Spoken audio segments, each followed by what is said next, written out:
The desperate scream pierced through the constant drone of the station's activity, slicing across the mundane symphony of arrival announcements and countless murmuring voices. It was the type of sound that should have caused everyone to freeze, compelling them to rush forward with concern. But nobody paused. Marcus Kane did. The veteran warrior had been navigating the terminal like all the others, threading between creatures of every species: humans, ethereal Valdari beings, traders, wrapped in shimmering fabrics, augmented soldiers with luminous optical devices. The atmosphere carried scents of fuel and mechanical oil, touched with hints of exotic cuisine from vendors along the platform edges. Enormous display panels broadcast continuous streams of departure schedules and commercial messages, but that cry, raw, terrified, desperate, cut through everything else. Marcus pivoted, searching the crowd until he located the source. A young child, perhaps no more than 7 years old, knelt beside an unconscious woman. She gripped her mother's hand, shaking her frantically. Her brilliant amber eyes glistened with tears, her small body trembling with terror. Her flowing silver hair fell in wild tangles, her deep emerald skin gleaming with perspiration. The woman beside her, tall, graceful even in her collapsed state, lay sprawled across the frigid metal flooring. Her luminescent patterns, characteristic of the Zerani people, flickered weakly, dimming as if struggling to maintain their glow. She remained motionless. Nobody around them responded. Nobody even glanced their way. Marcus cursed quietly. The station, like most in the frontier territories, existed as a place of passage, of indifference. People arrived and departed, minds focused solely on their personal affairs. An ailing alien woman and her weeping daughter weren't their concern, but they were his. He approached them, his movements swift and decisive. The child looked up as he crouched beside them, her tear-stained face twisted with fear. "Please," she whispered, her voice breaking. "She won't respond. She was ill. But she said we just needed to reach here. She said we'd be protected." But now, her tiny fingers gripped her mother's limp hand tighter. "She won't respond." Marcus pressed his fingers against the woman's throat, a pulse faint, irregular. Her skin burned with fever, yet she shivered as if frozen. Her breathing came in shallow gasps, her body unnaturally light, malnourished and dehydrated. His jaw clenched. He had witnessed this before, the signs of someone who had been fleeing too long, pushing their body beyond its limits. "She's alive," he told the girl, his voice steady. "But she needs immediate help." A medical drone hovered nearby, scanning their prone forms with an indifferent flicker of its sensors. It emitted a programmed response. "Non-critical case detected. Please proceed to the designated assistance station." Marcus's eyes darkened. The assistance stations were little more than processing facilities, overcrowded and understaffed. This woman would perish before receiving proper treatment. He looked at the girl, saw how she held her mother's hand like it was her only anchor to hope. He made his choice, ignoring the drone's bureaucratic nonsense. He lifted the unconscious woman into his arms. She was too light, she felt fragile, like someone who had spent too long surviving instead of living. The girl gasped, clutching at his sleeve. "Wait, where are you taking her?" "To someone who will actually help," Marcus said, already moving. "Come on, kid, stay close." The girl didn't hesitate. She ran to his side, her small legs struggling to keep pace as he pushed through the indifferent crowd. People stepped aside, not from concern, but because of the expression on Marcus's face, hard, determined, the kind that warned people not to interfere. The medical facility was at the terminal's far end, past the long rows of docking gates and security checkpoints. The automated doors slid open with a soft hiss as Marcus strode in, the cold sterility hitting him immediately. Bright overhead lights cast everything in clinical white brilliance. Rows of examination pods lined the walls, medical staff moving mechanically between them. Marcus didn't wait for permission. He placed the woman on the nearest examination bed, her silver hair spreading across the pristine white sheets. A medical assistant, a thin man with cybernetic implants across his forehead, approached with a frown. "You can't just, she needs immediate care," Marcus interrupted, his tone brooking no argument. The assistant's eyes flicked to the woman, noting her weakened state. He sighed and activated the medical scanner. "Fine. Name?" Marcus hesitated, then glanced at the girl. She sniffled, wiping at her face. "My name is Kira," she said softly, "and my mother, her name is Thera." The assistant nodded, inputting the names. "Relation?" Kira opened her mouth, but no words emerged. Marcus placed a steady hand on her shoulder. "She's with me," he said firmly. The assistant gave him a skeptical look, but didn't argue. Instead, he focused on the scanner. The machine emitted a soft hum as it passed over Thera's body, analyzing vitals and detecting anomalies. A moment later, a red warning flashed across the screen. "Severe exhaustion, malnutrition, internal stress damage," the assistant read off. He frowned. "And something else. There's an unknown pathogen in her system, not viral, not bacterial. Something different." Marcus's stomach tightened. "Different how?" The assistant shook his head. "I don't know, but whatever it is, it's spreading."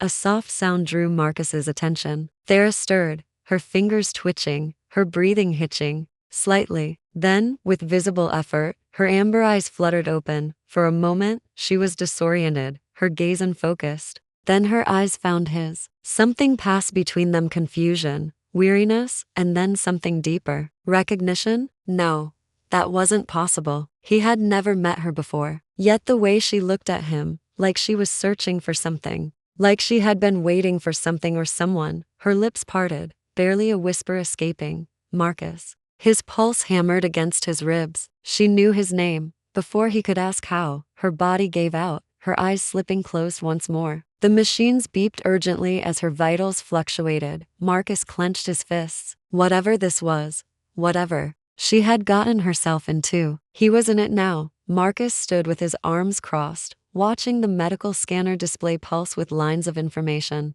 The steady rhythm of Thera's vitals remained stable for now. The medical staff worked efficiently around her, administering fluids, adjusting monitors, and exchanging quiet conversations in the clipped, no-nonsense tone of overworked professionals. Kira sat nearby, clutching her mother's discarded cloak in her small hands. Her amber eyes remained locked on the unconscious woman. Every so often, her fingers twisted the fabric, as if reassuring herself that her mother was still here, that this wasn't another nightmare where she woke up alone. Marcus wasn't sure why he remained. He could have walked away after bringing them here, could have told himself he had done enough, but that wasn't how he operated. He'd spent too many years following orders, watching people slip through the cracks, pretending it wasn't his problem. That part of his life was over. The intercom crackled overhead, shattering the sterile quiet of the medical bay. Unidentified bounty target detected. Security lockdown initiating. All unauthorized personnel remain in place. Marcus's muscles tensed. The overhead lights shifted to harsh red illumination. The distant sound of doors sealing sent a cold ripple down his spine. Kira stiffened beside him. "What's happening?" Marcus's gut already knew the answer before the medical staff even had time to react. He grabbed the nearest assistant by the sleeve, his voice low and controlled. "What did you log her under?" The man blinked, confused. "What?" The name Marcus pressed. "Did you enter Thera's real name into the system?" The assistant's face paled. "Well, standard protocol," Marcus swore under his breath. That was all it took. One scan, one flagged identity, and now someone was coming. A deep metallic clunk echoed through the medical bay as the security door sealed completely. Outside in the main corridor, the rhythmic clatter of approaching boots sent tension crackling through the air like a storm on the horizon. Marcus turned to Kira. "Get behind me." The girl hesitated but did as she was told, clutching the folds of his coat as she hid behind his legs. Thera stirred in the medical bed, her fingers twitching, but she was still too weak to move. The first shot rang out before Marcus had time to react. A piercing blast slammed into the medical bay's reinforced doors, sending sparks cascading into the dim red light. A second shot followed, then another. The metal groaned, cracking under the assault. Whoever they weren't knocking. The medical staff scattered, some diving behind equipment, others pressing against the farthest wall in wide-eyed terror.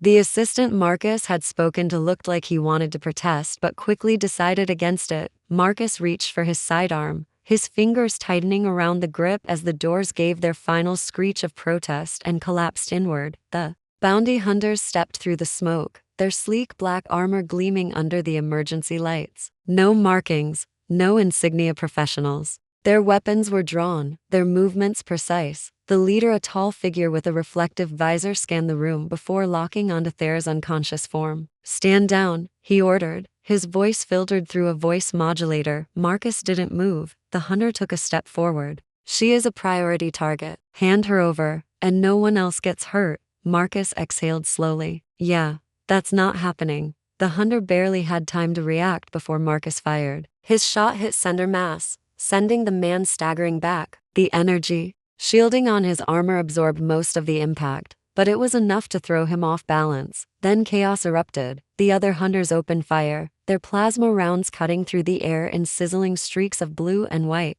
Marcus grabbed Kira and shoved her behind a medical pod before rolling behind another for cover. Thera's vitals spiked in response to the noise, her body twitching as if trying to wake. But she wasn't there yet. Marcus swore as a blast hit the bed's metal frame, barely missing her. He peeked out, counting. 3 no.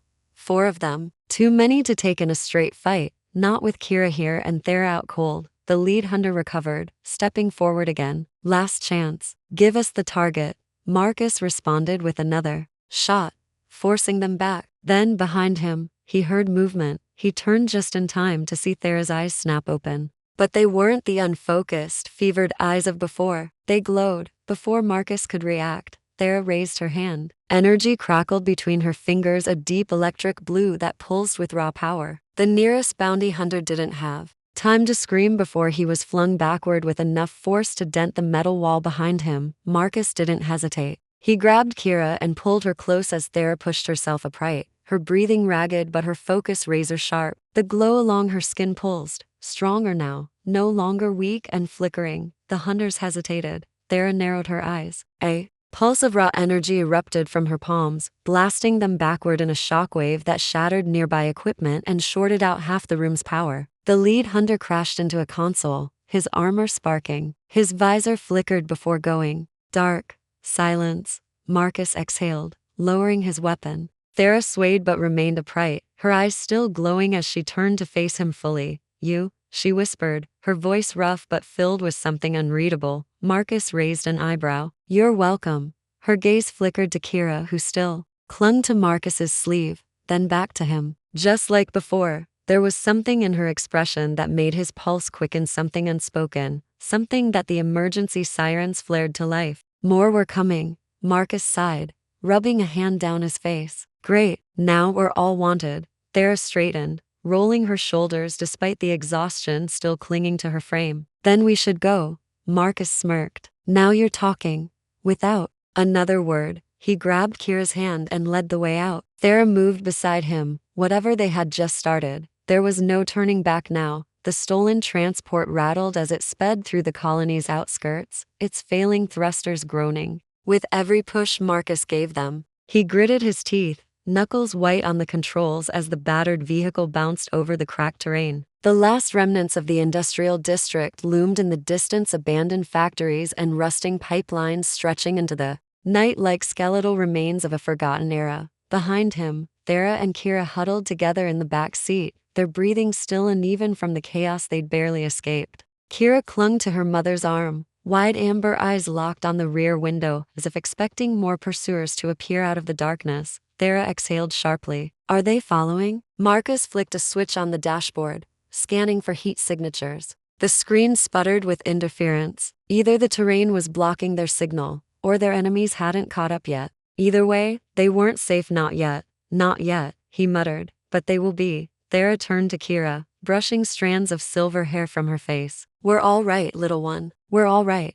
Marcus glanced at them in the rearview display. The way Thera held her daughter, her arms wrapped around her like a living shield, hit something deep in his chest. He wasn't sure why, but he forced himself to look away. We're almost there, he said, adjusting their course. Minutes later, he brought the transport to a grinding halt in the shadows of a collapsed refinery. The air smelled of rust and damp stone, the remnants of old mining operations lingering in the wind. He cut the engines and stepped out first, scanning the surroundings. No signs of movement, no aerial patrols. For now, they were ghosts. Marcus turned back to them. We walk from here.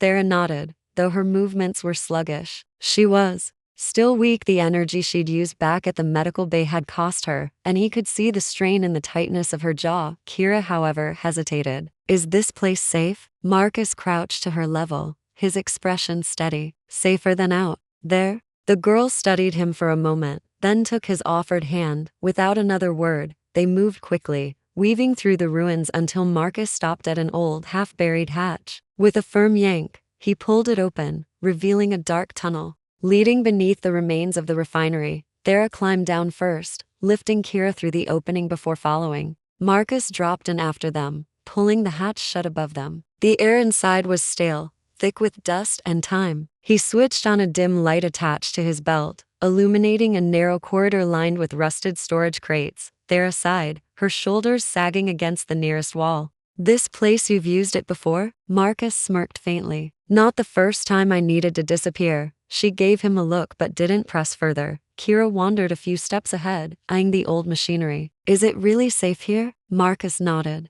"For now." Thera lowered herself onto a crate, rubbing her temples. "We need a plan." Marcus sat across from her, resting his arms on his knees. "Then start talking. No more half answers." "Who the hell were those people?" Thera exhaled slowly, as if gathering herself. Then she rolled up the sleeve of her tunic, revealing the glowing lines along her arm. The markings, once thought to be a natural part of her Zerani heritage, pulsed in a controlled rhythm too precise, too deliberate. Marcus's eyes narrowed. "That's not just biology, is it?" She shook her head. "It's a mark, a signature."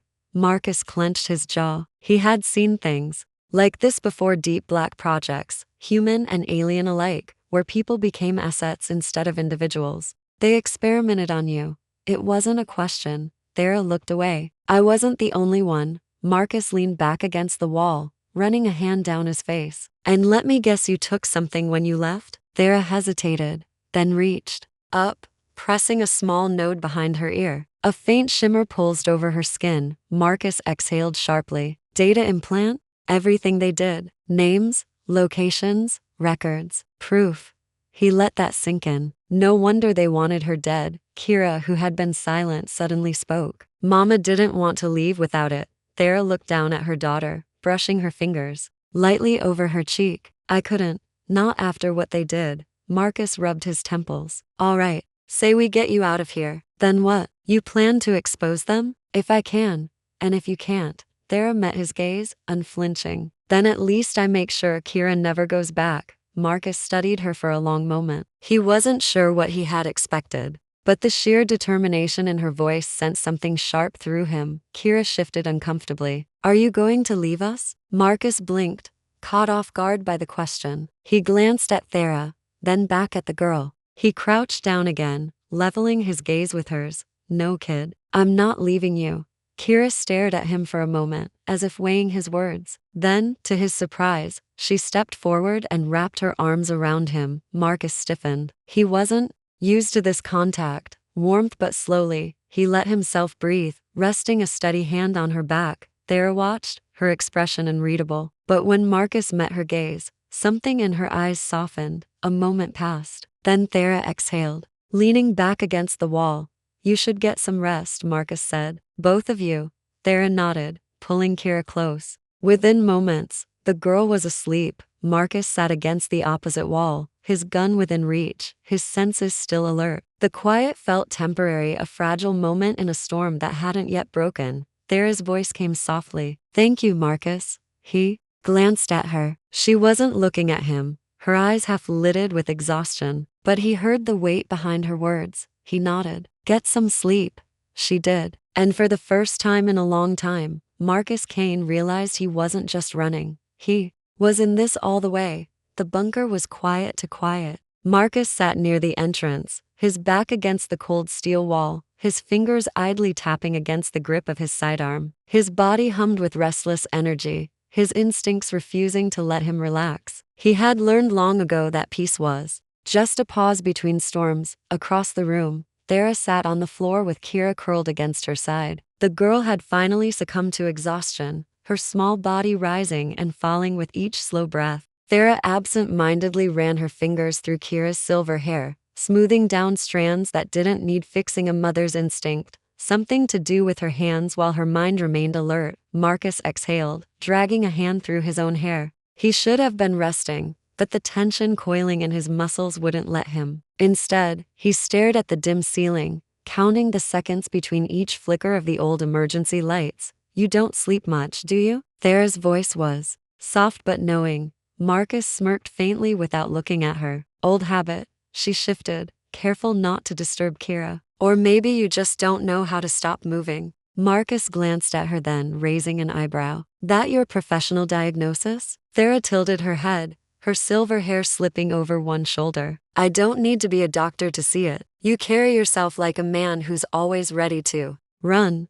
Marcus huffed, shaking his head. You're not wrong. Silence stretched between them, but it wasn't uncomfortable. If anything, it felt settled, like an unspoken understanding had formed between them. Thera rubbed her arm absent-mindedly, her bioluminescent markings pulsing faintly. How long was I out? Marcus shrugged. Long enough for me to start thinking. I was talking to myself. A small smile played on her lips. And what did you tell yourself? He met her gaze. That I probably should have left while I had the chance. Something flickered in her expression, not quite hurt, but close. Marcus sighed, rolling his shoulders. But I didn't. Thera studied him for a moment before nodding. No, you didn't. Marcus shifted, resting his forearms on his knees. We need a plan. That relay station you mentioned, how far is it? Not far, Thera said. A few kilometers from the outskirts. But it's a risk. If they've tracked us this far, they'll expect us to try and reach it. Yeah, well, Marcus smirked. I'm good at making things difficult for people who want me dead. Thera chuckled, shaking her head. That I believe. He watched her for a beat longer, then rubbed his hands over his face. All right, first light, we move. Thera exhaled, leaning her head back against the wall. Another day, another impossible mission. Marcus smirked. What?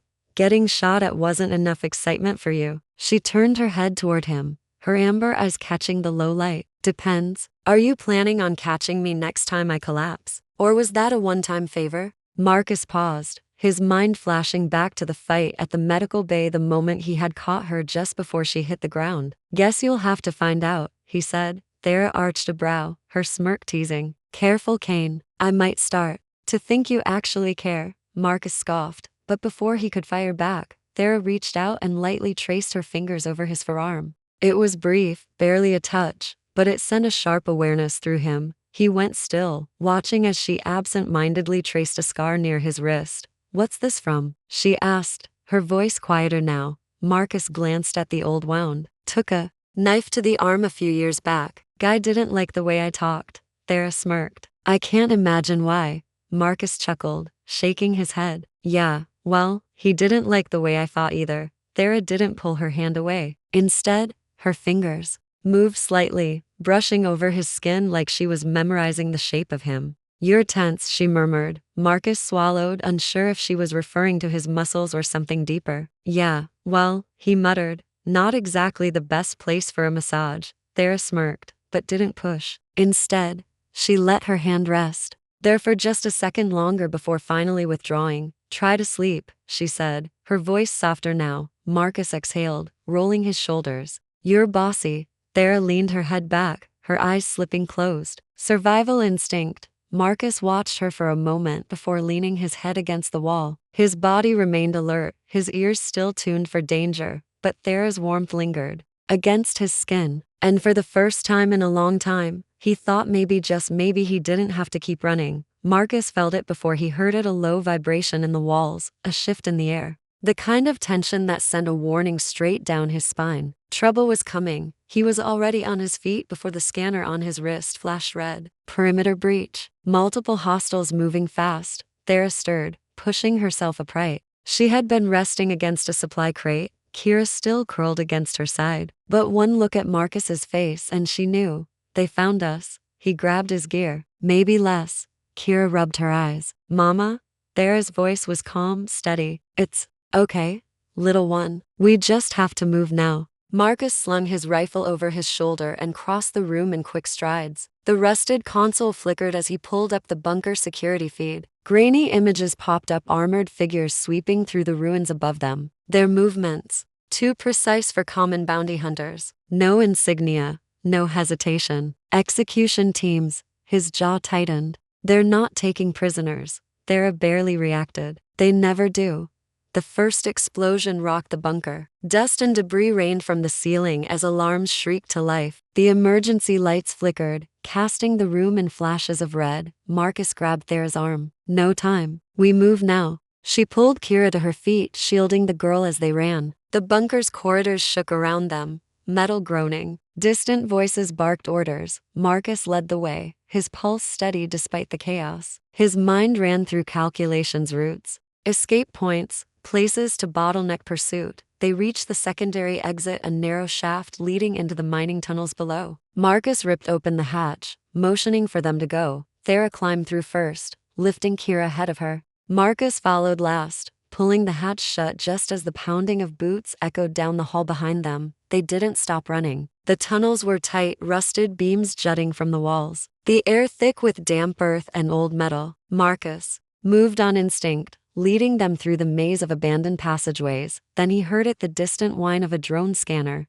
Thera heard it too. "They're tracking us," Marcus swore under his breath. "We need to lose them." A sharp turn brought them to a maintenance door. Marcus yanked it open, ushering them inside. It was a storage chamber, small, cluttered with broken mining equipment. Not a true escape, but it would buy them seconds. Thera pressed Kira against the wall, shielding her with her body as Marcus peeked through the crack in the door. Boots pounded down the corridor. Multiple figures swept past, rifles raised, visors glowing. They moved fast, methodical, scanning every crevice. One of them paused, helmet tilting. Marcus's grip on his weapon tightened, then movement beside him. Thera shifted, pressing against his back as she whispered close to his ear. "There's another way out." The heat of her breath sent a shiver down his spine, but he didn't let it distract him. He nodded, following her lead. She guided them to a ventilation shaft along the far wall. Marcus pried the cover loose, motioning for Kira to go first.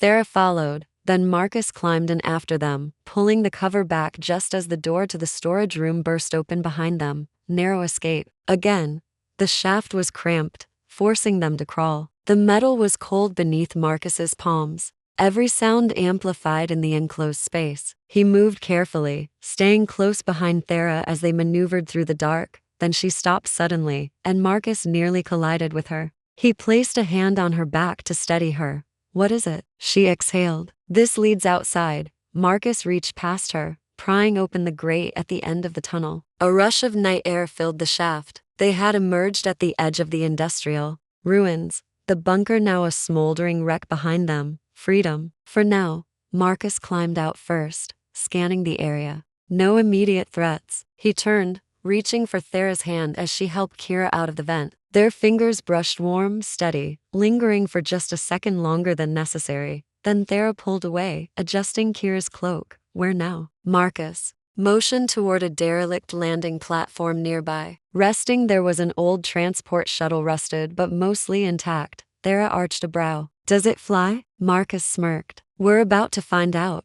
They sprinted across the open ground. Behind them, the sound of shouting grew distant, but Marcus knew better than to assume they were in the clear. Thera reached the shuttle cockpit first, hands already moving over the controls. "This thing hasn't flown in years." Marcus was already securing the hatch. "Then work your magic." Thera gritted her teeth, pressing her glowing fingertips to the dead control panel. A pulse of energy surged through the system. The ship groaned, lights flickering on one by one. Marcus felt the engines rumble beneath him, then warning sensors blared. He turned, cursing. An enemy gunship was inbound. "Thera, I see it." She slammed the throttle forward. The shuttle lurched, engines straining as they lifted off. Marcus barely had time to grab hold of the console as the ground fell away beneath them. A missile streaked toward them. Thera banked hard. The explosion rocked the ship, flames licking at the hull as she fought to stay stabilized. Marcus gritted his teeth. "You got this."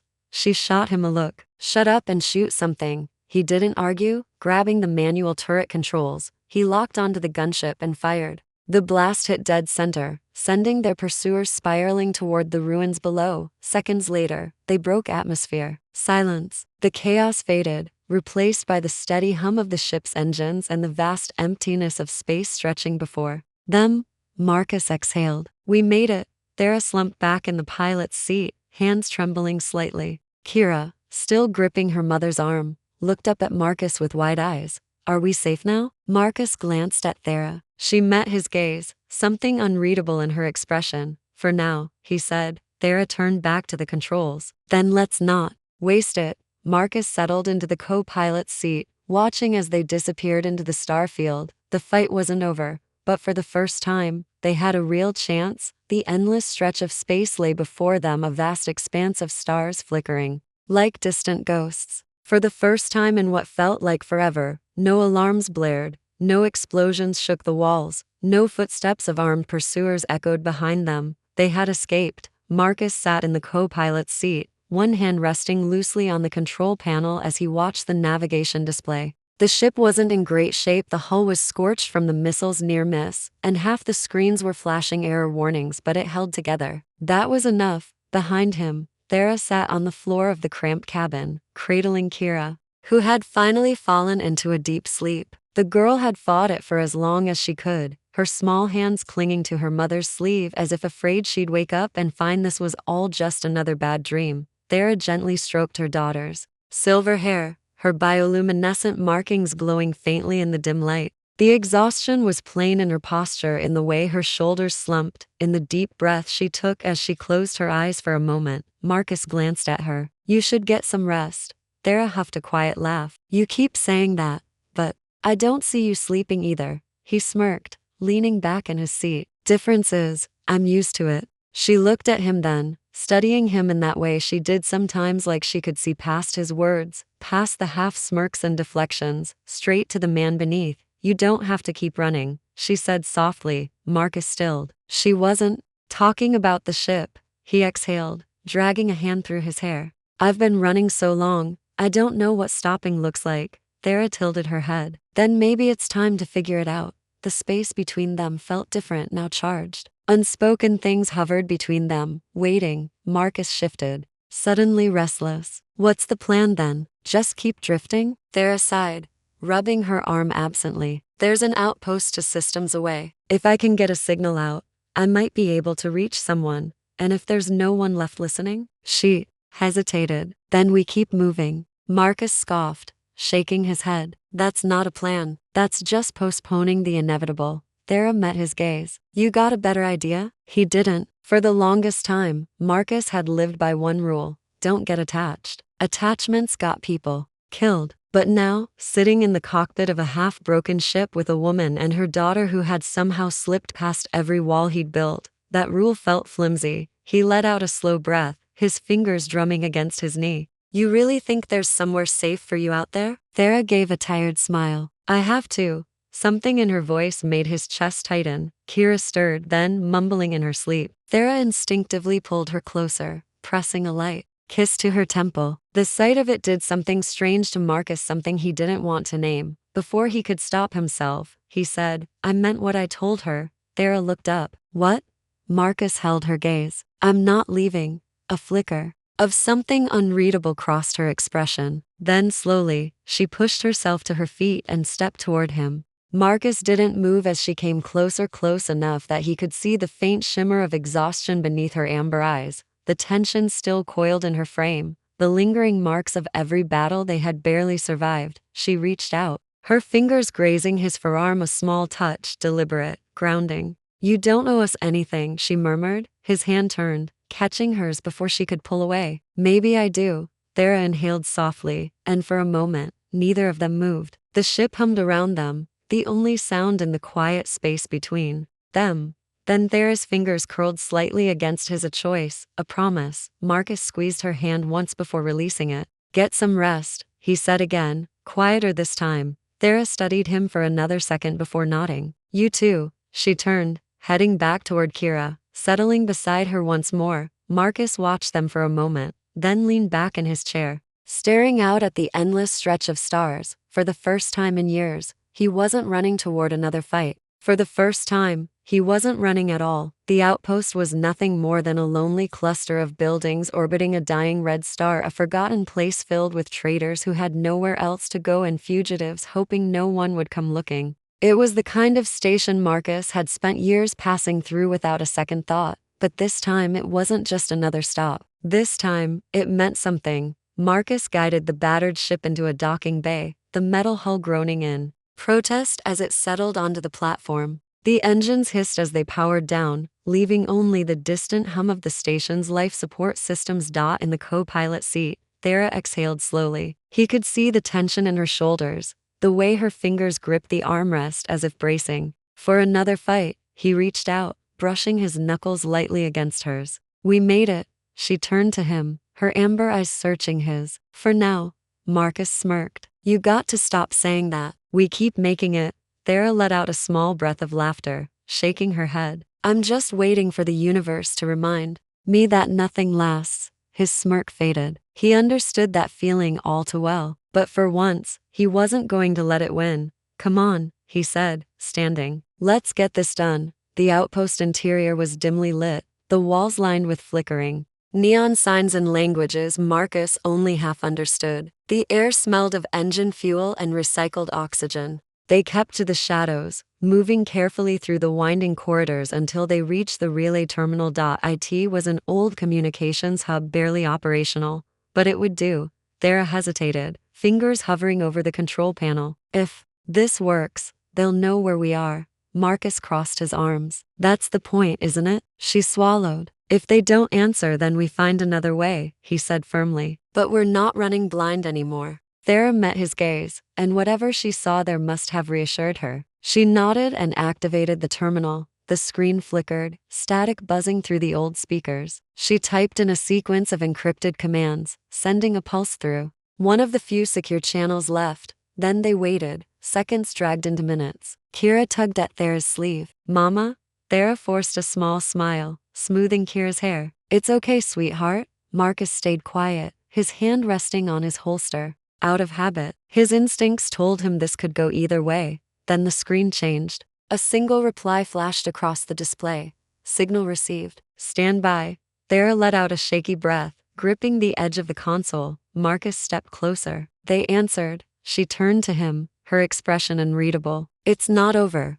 "No," he agreed, "but it's a start." For the first time in a long time, there was something close to hope in her eyes. They returned to the ship in silence. Kira was already half asleep, nestled in a pile of blankets in the back of the cabin. Thera lingered near the viewport, staring out at the distant stars. Marcus watched her for a moment before stepping beside her. "You all right?" She let out a soft breath. "I don't know." He reached out, gently tucking a strand of silver hair behind her ear. "That's all you need to know." She turned to him then, and for the first time, she wasn't guarded. She wasn't hiding behind caution or survival instincts. She was just Thera. "I don't know what comes next," she admitted. Marcus tilted his head. "You really think I do?" She huffed. A quiet laugh. "I guess not." A pause. Then softer. "But you're staying." Marcus didn't hesitate. "Yeah, I'm staying." Thera swallowed, her gaze flickering down to his lips before meeting his eyes again. He felt it before it happened, the shift in the air, the slow lean forward, the way her breath mixed with his. And then, finally, her lips met his. It was slow, lingering, not a desperate kiss, not a fleeting moment, but something real, something that felt like a promise. Marcus's hands found her waist, pulling her closer as she pressed into him, her fingers curling into the fabric of his jacket. He felt the warmth of her, the softness, the unspoken relief in the way she melted against him. When they finally pulled back, she rested her forehead against his, her breath uneven. Marcus smirked. "So this means I get to boss you around now?" Thera laughed softly,